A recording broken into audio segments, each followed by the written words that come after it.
I'm Corinne Schaefer, and welcome to Create Outside the Box. Our guest, Alycia Yerves, founder of the award-winning Jersey Shore marketing and design agency, Alycia Yerves Creative, had too many stories, insights, and tips for just one episode. In part 2 of our conversation, we discuss empowerment, education, and authenticity and personal branding. If you are interested in watching our interview, please visit and subscribe to our Creative Operations YouTube channel under the playlist, Create Outside the Box. Let's jump back in. Exactly. And going back to one of the first stories that you were telling that is leading to my next question, you've kind of touched on this a few times.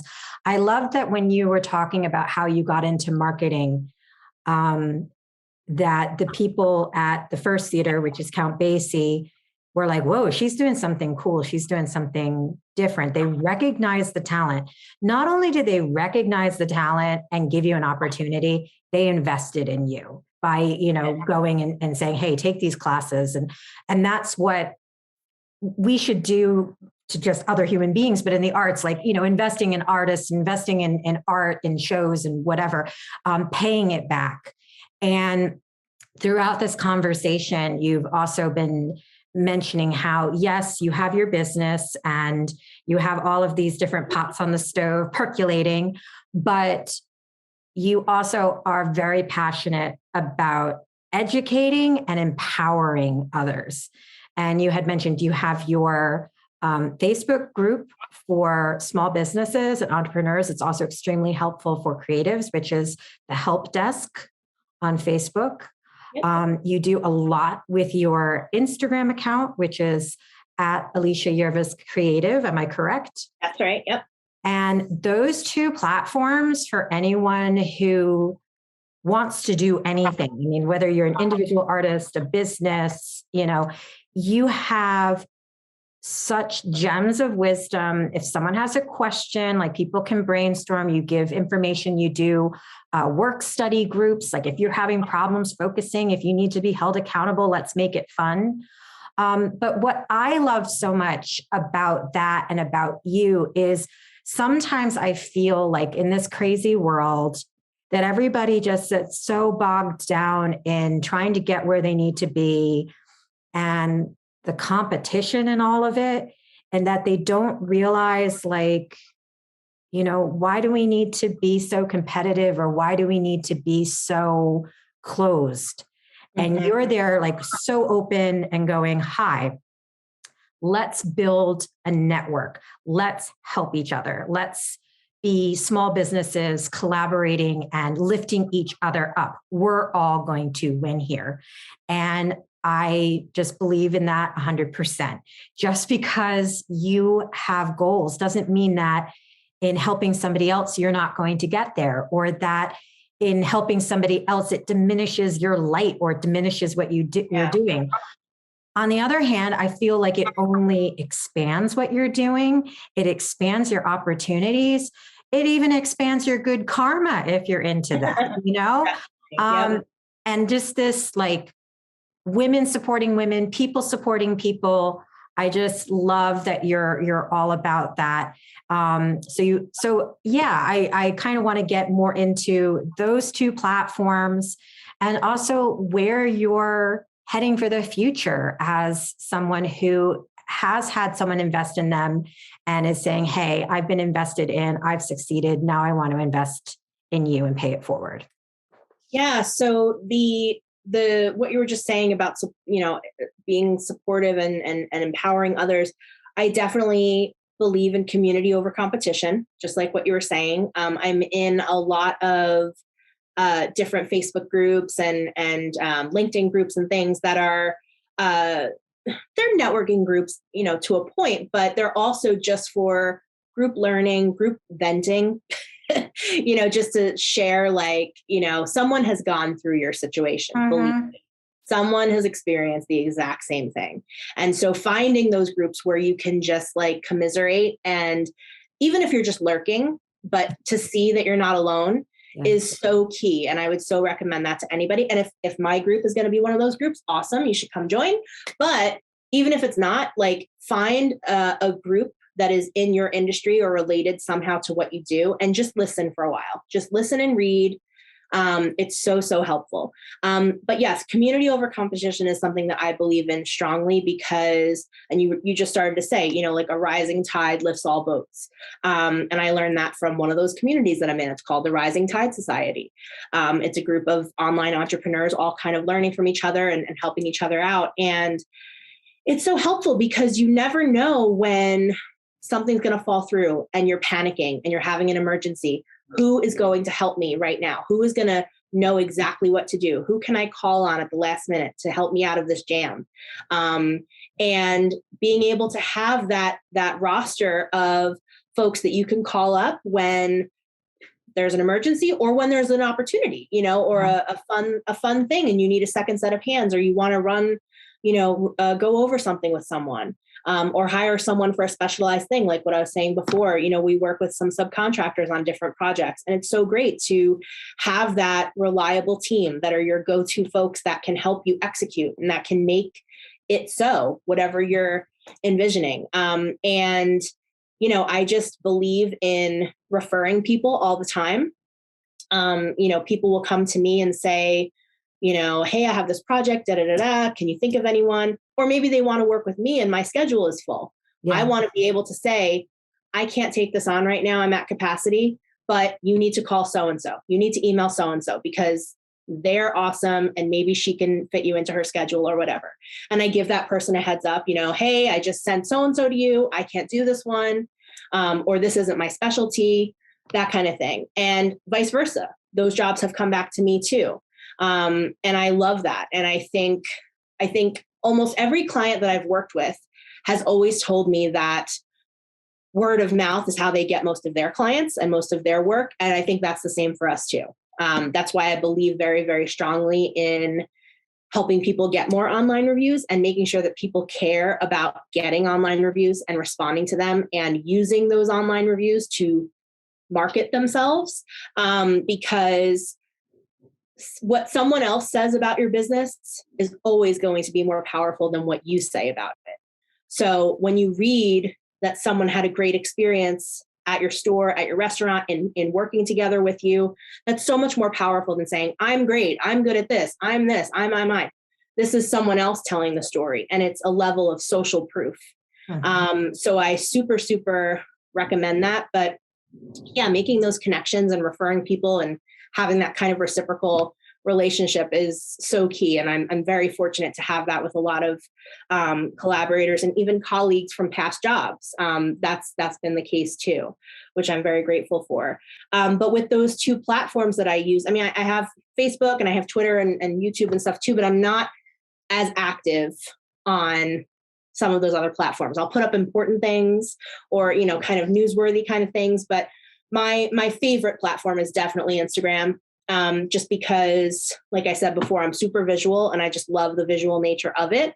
And the ease in which to engage and communicate and reach out and stuff. And something that I've been doing there has been, if there is someone who maybe I want to work with, or, maybe someone DMs me because they're interested in working with me.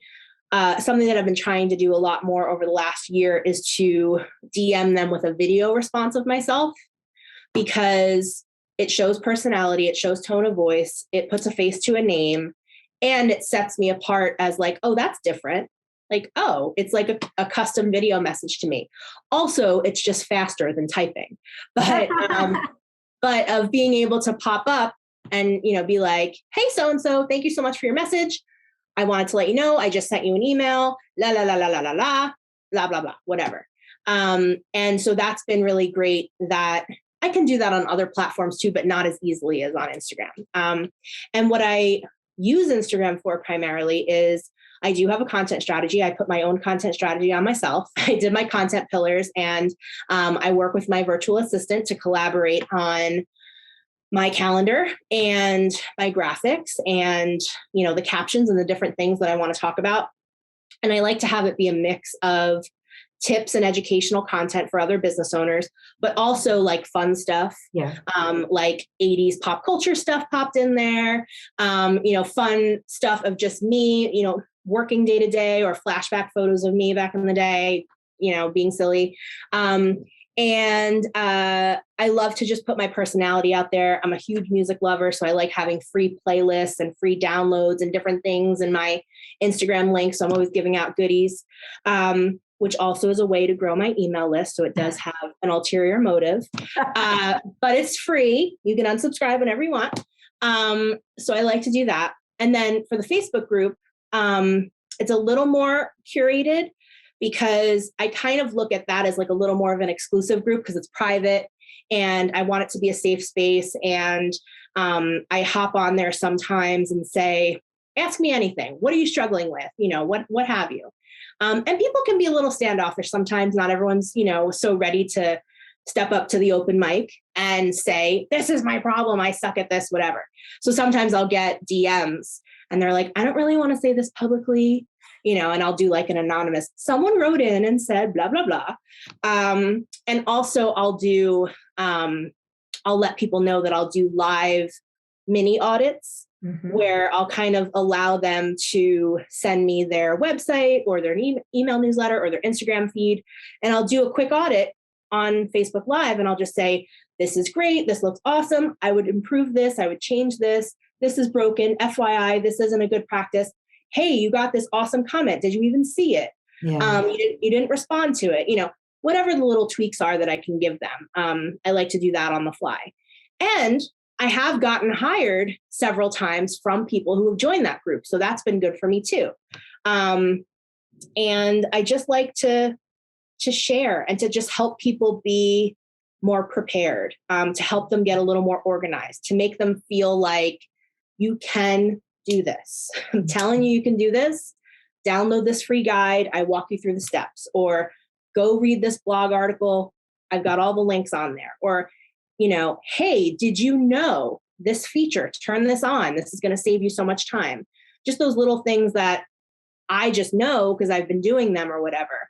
And then letting, like I remember I was showing someone on an iPhone, like if you press and hold on the space bar, you can move the cursor into wherever you want, instead of like trying to find where to put your cursor and your thumb gets in the way and all this stuff. And they were just like, and I don't know where I saw that. And that has nothing to do with any of the services that I do, but like the same idea of, did you know that this is that this step saves you a lot of time, or that this feature is hidden over here?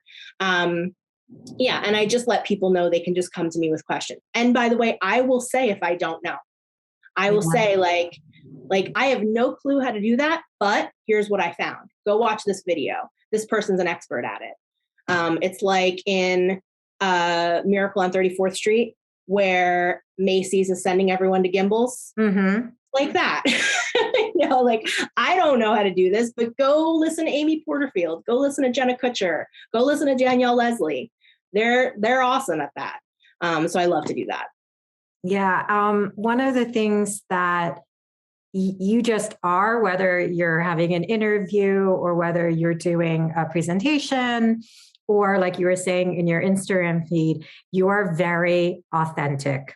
Thank you. Again, you're just like, all right, I am my business, so I'm going to show you who I am. And if you like it, then great, you're my people. If you don't like it, well, we probably weren't going to get along anyway. You probably don't want what I'm selling. I want to keep it on the positive, but sometimes when I'm looking at websites or looking at accounts, I see a lack of authenticity in people trying to get ahead. Why is, in your opinion, showing some vulnerability and being authentic so important? And why is it so hard for people to be authentic? I know it's a hard balance between, a polished professional version of yourself and like, here's me without makeup in my jammies TMI, but why is it so important to be authentic and at times vulnerable? Well, the main thing, at least in my experience, when I see and recognize authenticity in other accounts, it makes me feel like I can do it too. It makes me feel like they're relatable. They're a real person.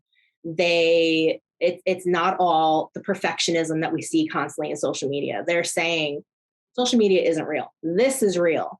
Like you said, I'm not wearing any makeup, or I broke my leg, I'm in the ER, or, we had an unexpected expense come up and now we can't go on our trip, or whatever, just having a hard day, just talking about depression, anxiety, talking about difficult times, talking about illness, talking about disappointments, or mistakes, admitting to, something went badly, or you reacted poorly, or whatever. It just shows that level of humanity that is so missing from so much of the social media content we see in the Instagram world, or not Instagram, the influencer world that we live in. Yeah. And I can look at influencer accounts and enjoy it for the content that it is, pretty pictures and all that kind of stuff. But that at the end of the day, they're just people too.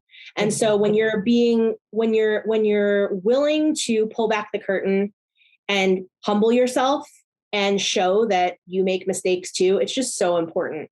And I think in terms of the why is it so hard, I think it's just fear. Yeah. I think it's just fear of judgment, fear of honesty with yourself, fear of who's going to see this, what are they going to think of me, what are they, it's so funny. There's an episode of Schitt's Creek where David is going to go get his license, and he has so much anxiety, and he's so worried about the teacher, and Alexis is with him, and she's just like, David, like, no one cares. He's like, no, but they do. She's like, no one cares. He doesn't care about you. This is just a job. Like, you need to get over it. And in the end, she was right. He didn't care. He'd been on, 8 test drives that day with people trying to get their licenses. But David was so worked up about judgment and about what this person was going to think about his failed driving record or his issues or whatever. And it doesn't matter. And I think that's something to remember too, is that everyone is so busy. It's not to be negative what I'm about to say, but no one cares about you in the way that you think they do. Exactly. That, like, no one cares that your eyeliner is wonky, or, you forgot to pay that bill, or you failed that test, or you didn't get that job, or, you really screwed up that assignment or whatever. They don't care about that. They care about what did you learn from it? What story you're going to tell us about it? And I think there's just a fear in opening yourself up and exposing yourself that way, which is totally understandable. Like the whole me trying to be more authentic on social media is new as of like 3 years ago for me. Because in the beginning, when I was trying to start this business, I was trying to do everything professionally and, by the book and formal. And, the way I used to word emails and the way I used to post things, like I cringe now because I'm like, what am I, a robot? Like, who's talking? That's not how I talk. That's not what I say or believe, or like, what am I even doing? Yeah. And so then, I just started saying, I'm just going to write how I talk. I don't care who likes it, who doesn't, because like you said, like, if you don't like what I'm serving up, then you're not for me. And that's okay. Go find your person, go find your group, your people.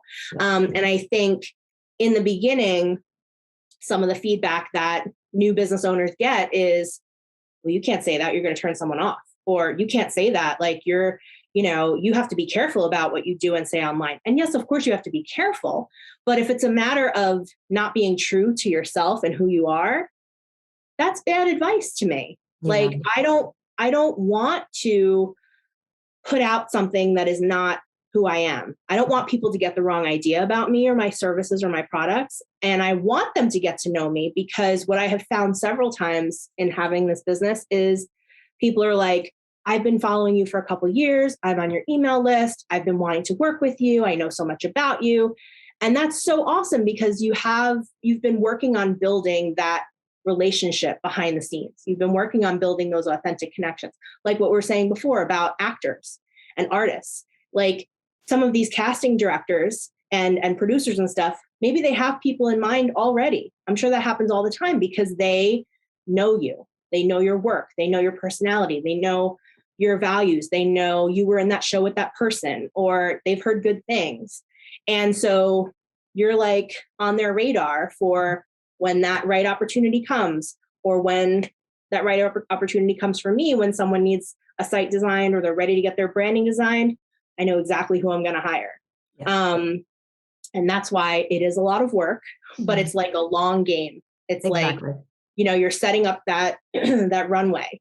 And authenticity is important to me. It's not important to everybody, and that's okay.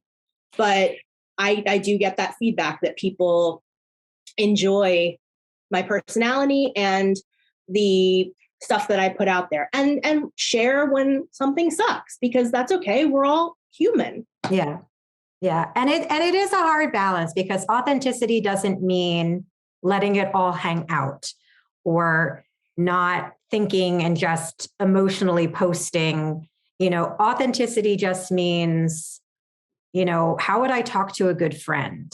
Mm-hmm. Or does this feel like it sits well in me? Like you were saying, like if you're writing an email that sounds like a robot and doesn't sound like you, it's like, well, odds are you could write an email as yourself with your voice and your language, and it still would be professional. So it's not about like letting it all hang out or being sloppy or this or that. It's just about, is this like, if we were having a conversation, would this be how I would be in person? And just trying to get that, because what I find, not even just from individuals, but from companies is, and it's so hard to articulate, is sometimes you'll see something, even if it's like, polished and pretty, like, again, Instagram is a good example because it's an extremely visual platform. There are some accounts where everything's pretty and looks nice, but I still feel like, okay, everything lines up and I'm relaxed looking at their content. It's like an escape. And then there are other companies or platforms when I look at their content and I just go, oh, wow, are you trying too hard? And then you feel uncomfortable. And so that's why I think it's important, like you said, to kind of let yourself be you.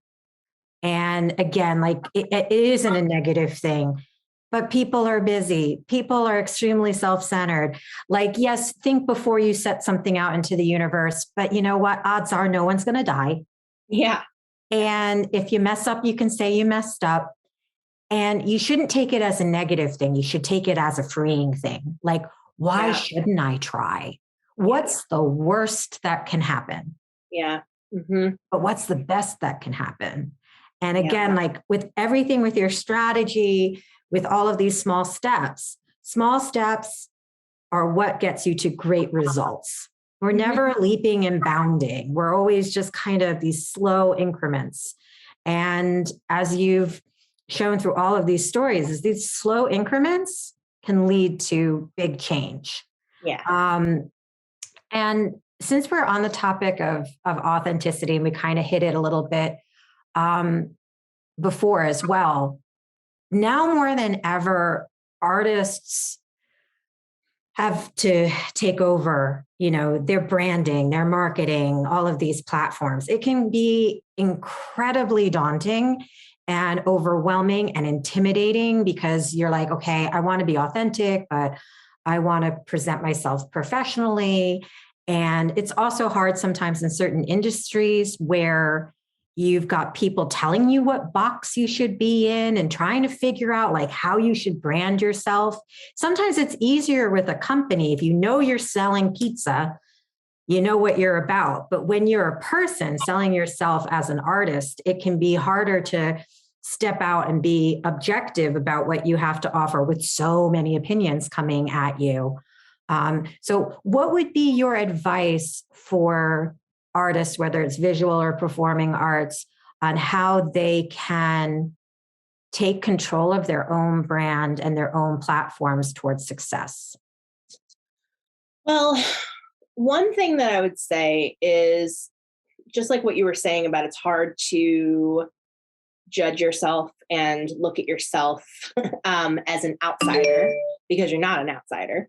One of the things that I have recommended in the past to some colleagues and some clients even is to kind of do a little focus group, whether that's an email survey or an in-person chat or just a very casual phone call or whatever, where maybe you have a list of 5, 6, 7 questions where you ask people, what is your perception of my work, or what are the top 3 adjectives that come to mind when you think about me professionally or my portfolio, or just ask the questions that you would want to know about yourself, to people that you trust, and to people that it should be a mix of people that you know and trust, people that you've worked with, that maybe aren't as close to you but know your work,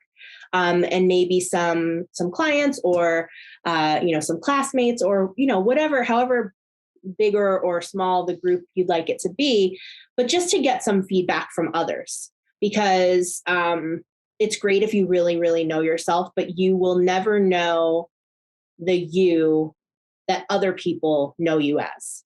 And there was a meme going around about that the you that you have, the perception of yourself that you have is never going to be what that person thinks of you, what that person thinks of you, what that person thinks of you, even your parents, your kids, your neighbors, everybody.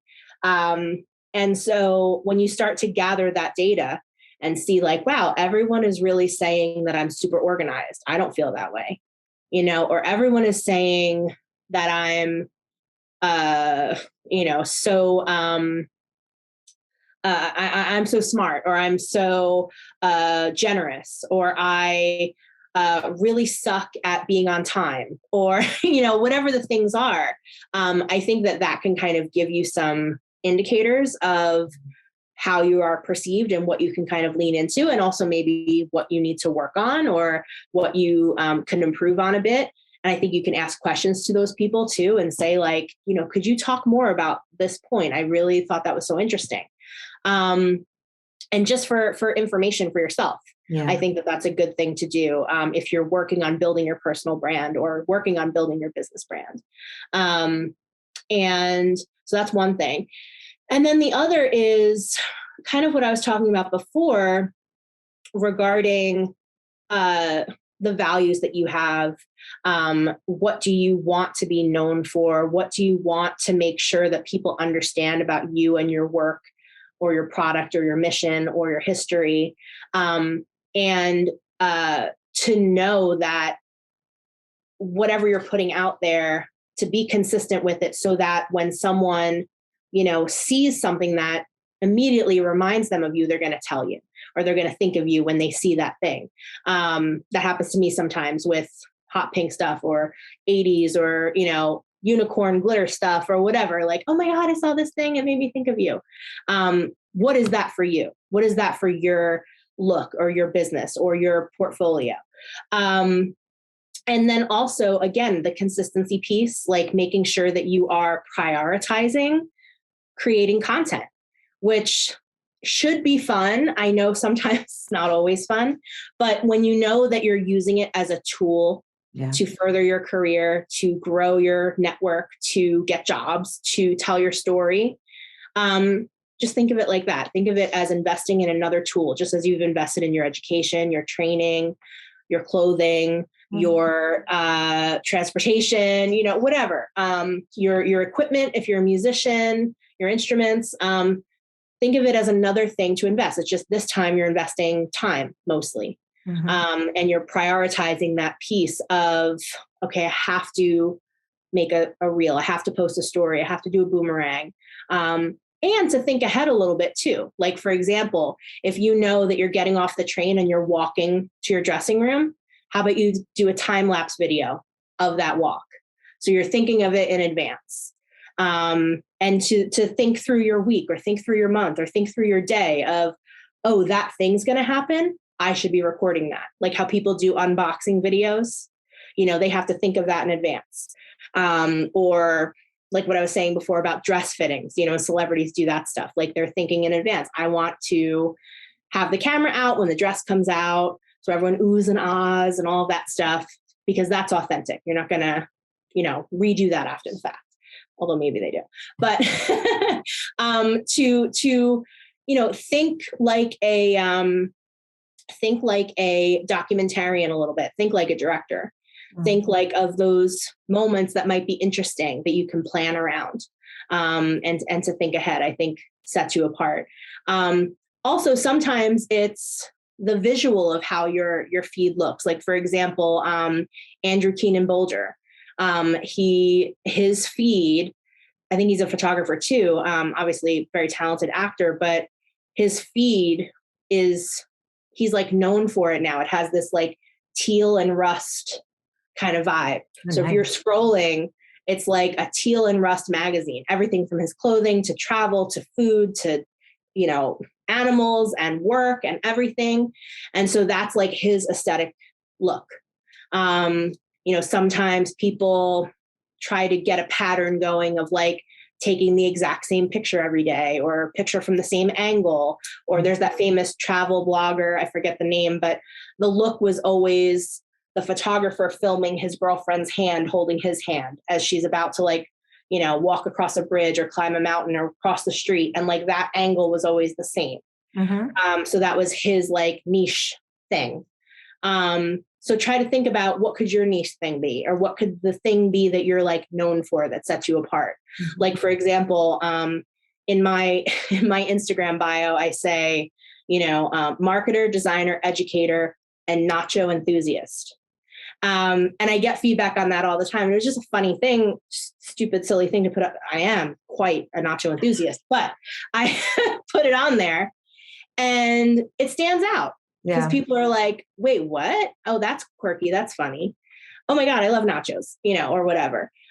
So what is the thing about that? And I think that appeals greatly to artists and performers because they're always trying to find ways to stand out. Have the best photos, have the best look, making sure that they're connecting with everybody and how to do something a little bit differently, or, whatever the thing is going to be in the audition room or in the show. And so take that to your social media content too. Take that, to your strategy as well. What's the thing that, that extra little zhuzh that you can include and be known for, I think will help a lot in that personal branding. And it doesn't personal branding doesn't even mean you need a logo or you need like, a symbol of some kind.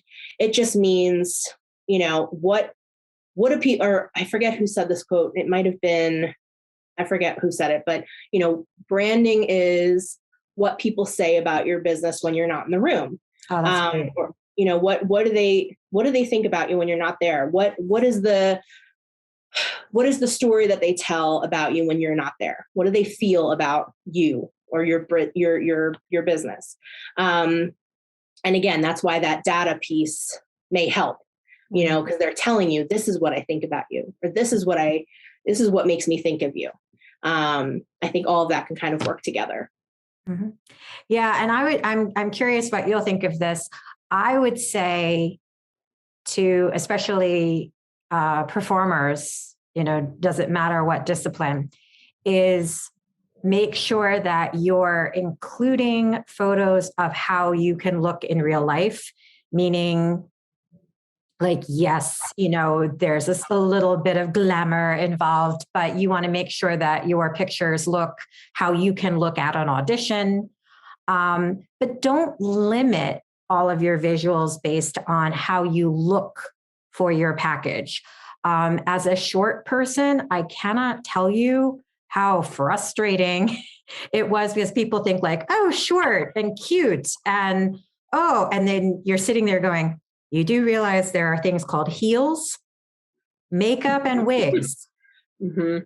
And what was so funny to me, because I've only played, well, maybe let's say 2.5 baddies. But it was so funny because, I know when I put on the makeup or did a character that was not a very nice person, people all of a sudden were like, oh yeah, you're so great at that. You're so powerful. You're so this, you're such, you can play the diva. That is not who I am. And if you meet me, like, I'll be like, hey, I baked cupcakes. You would never sit there and say, oh, she definitely strikes me as a Carlotta, or she definitely strikes me as a queen of the night, or whatever evil queen you want me to play. And so I also think, like, don't get so caught up in, okay, I'm short, I will have to be a soubrette, or I will have to be that. And with these visual platforms, if you want people to be able to see you as different things, make yourself up as different things. Yeah. Show yourself in the character. For the arts in general, you think there's going to be a ton of imagination there. Sometimes imagination is lacking. Sometimes you have to show people what you're capable of doing. And you've got all of these platforms where you can record that aria, record that song, do that pas de deux, that tap dance, that art piece that you want to show. And you have a platform where you can say, hey, this is what I can do. This is what I can look like. And here's me on every day. Here's my variety of what I can offer you. So use the branding to empower and show, and don't get so stuck in, I'm the ingenue, I'm the leading man. Don't get so stuck in that. Totally. And also just what you were saying too, about you have this platform to do this, and, here's all of my versatility. Here's all my different ways that I can be. Like, I've seen, different versions of headshots, formal, casual, etc. But of taking it many steps further to actually bring things to life, I think are awesome opportunities with social media to do it as a group collaboration. Like, for example, what I see a lot in my industry is if someone is getting married, so they hire florist, hair designer, makeup designer, venue, caterer, baker, videographer, wedding planner, antique supplier, all of these different things. And then when the photographer finally publishes the photos, they tag all of those people in the caption.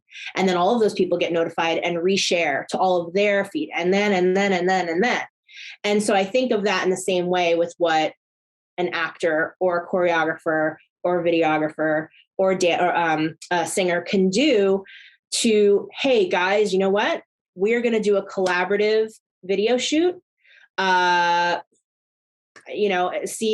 I don't know if there's budget or if it's free or what, but you all come together and bring your collective skills, and someone does the makeup, someone does the hair, someone does the lighting, someone does the stage management, someone does the transportation, the food, the costumes, the performing, the video, the photo, the graphic design after the fact, blah, blah, blah. And it's this whole mini show to create this social media moment, this video, this picture, strictly as a portfolio building, just fun thing to do. We're just going to do this shoot today. Yeah. Who wants to be a part of it? Yeah. And tag each other and do behind the scenes stories and boomerangs and reels, and make sure that everyone is part of it, and, have sneak out pieces of it, as things are being edited behind the scenes, do teaser pictures and all that kind of stuff. And that's something where you're all coming together to collaboratively make this thing, but it's not necessarily a show. There is still a production to it. Yeah. And that's a way to have so many people be affected by one post or one piece of art, that you've all come together to create. Mm-hmm. Yeah. In many ways, like, social media is not just a marketing and business tool. It's an art tool. And it by no means should replace going to an art museum or buying a ticket for a show, but it does allow artists or everyday people to create and be creative, and learn in different ways, because there's other skills involved as well when you're posting something on social media, whether it's a visual content, whether it's a video. It's just a different way to express yourself, and we should really just harness that power, to build ourselves as creatives, entrepreneurs, and business people, but also as artists. Because I know, especially in this past year and a half of weirdness, I mean, if you had asked me in early 2020 if I would be doing video editing, I would have been like, why would I be doing video editing? But now there is a whole list of skills that I've acquired that add to my creativity. It's not just like, oh, I have to do this. It's like, oh, I have another tool in my toolbox. I have another crayon color that I can use to express myself. And you feel less limited when you can utilize those tools. You feel less limited when you're in charge of the storytelling. And that's what I always love about every conversation that I have with you. And also just your brand is just about empowering people to tell their stories. Thank you. I really appreciate that. I definitely am trying to do that for sure. And I as a piece of being authentic, I tell people when, sorry, I was away for like 3 weeks because life happened, or I fell off the wagon with this thing, but we're back, baby. And that's okay. Like it just means just because something falls by the wayside or get a little bit off track, it doesn't mean that you can't come back. It doesn't mean you can't restart. It's how many times you get back up, and of just being real and just saying like, sorry, I just needed a minute, or whatever, or to tell everybody like, I just got over COVID. I'm just finishing that. And so I had to pause on stuff for a little bit because life happens. And that's okay. And people appreciate that because everyone's going through their own thing. Everyone is always dealing with something. But I love to encourage others because that is what I appreciated when I was starting my business. And I'm still learning. I'm still constantly learning and trying to, professional development and learn from newsletters and thought leaders and all that stuff and trying to polish my skills as well. But I always appreciated when someone helped me out and when someone gave me a quick win. And when someone was like, it's okay. It's going to be okay. Yeah. I did this too. I screwed this up. It's all right. We move on. And I think that that's so important to know that, anything, or I think it's Marie Forleo has a book out called Everything is Figure Outable. And it's true. It's true. And it's just finding that support system, that team, and of being real with yourself and giving yourself time and knowing that you're going to get through it and figure it out. So if people want to figure it out with you or be inspired by you, where should they look for you? So the first place they should go is my website, which is AlyciaYerves.com, because I have lots of free resources there. I have information on how to work with me, where to follow me on social media, join my email list. I've got freebies and all kinds of stuff there, and a really good 80s playlist that you should subscribe to. So definitely go there. But then also, you had mentioned before Instagram, I'm on there as Alycia Yerves Creative. And then you can find my Facebook group, The Help Desk with Alycia Yerves. Those would be the 3 places I would say, because the website has like all the stuff listed. Awesome. And we will include all of that in the show notes. So everyone can easily access all of those links and connections. Thank you so much for all of the wisdom and stories. And I just really appreciate it. Thank you so much. Thank you, Corinne. This was really, really fun. Thank you for having me. This was awesome. Thank you for joining us for this episode of Create Outside the Box. Please follow us, like, and subscribe on Spotify, Buzzsprout, and now Apple Podcasts. And check us out on our Creative Operations YouTube channel, where you can subscribe to watch our interviews. For more information about creative operations, please visit www.creative-operations.org.